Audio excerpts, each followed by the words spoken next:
Hey there, John Hunter with REL here. We're really excited to introduce you to the new Commodore cables. These are designed expressly for being 0.1 LFE, but we did it in a completely different way because REL, right? We spent a lot of time listening to different iterations of these over about a 3-year period. And what we ultimately wound up determining is that when you design a cable to be broadband width, not a subwoofer cable, when you just go, it has to do everything well, it kills when it comes to 0.1 LFE. It's just so much better and more expressive and more dynamic. So this is a really nice step up over our Commander cable.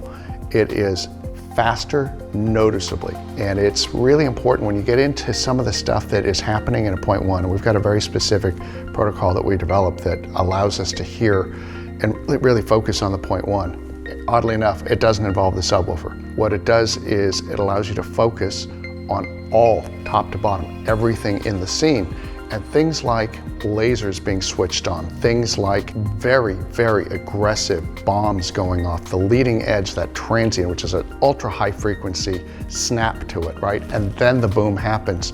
When you get that leading edge perfect, and these cables are the best I've heard, everything else takes on a totally different dimension. There's a sequence that we use in the old movie Iron Man from 2014 or something, where the energizers in his palm are switched on, and it becomes this very high frequency wind up, not LFE at this point. And then when he actually uses it to shoot a proton charge out of his wrist, the explosion is unbelievable. We were able to hear dynamics and things that were happening in the thing that was shot that we can't hear with any other cable. So we're really proud of these Commodores. They're not crazy expensive. They're designed to work with things like the HT1510, like our Series S's, even the reference would work fine with these. They allow a level of, this sounds crazy, a level of menace and extra clarity into the transients that make a really hyper dynamic scene come to life. These are going to go between your 0.1 LFE output and into our 0.1 LFE input. It's as simple as it gets. Like our Commander, these are left-hand threaded. And the reason I did that is because when you put a cable into a connector like this, right, it goes in fine the first time.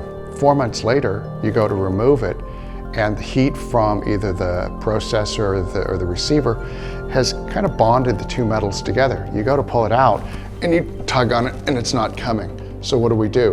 We turn it to our left, because 90% of us, 89% of us are right-handed, and we do that, and what do? We have a cable connector that comes undone. There's so much detail that goes into this.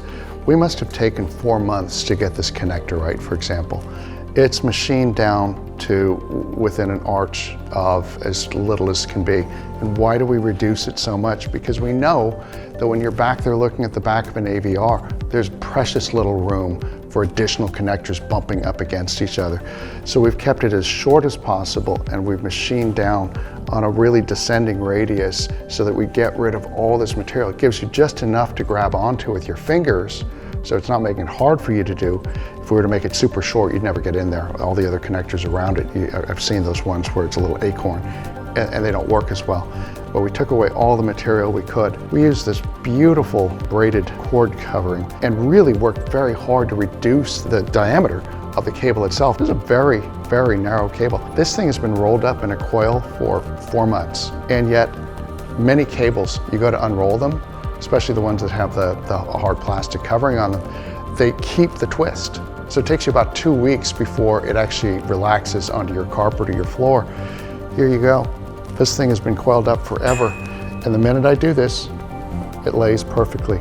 It just lays out, and it's tiny.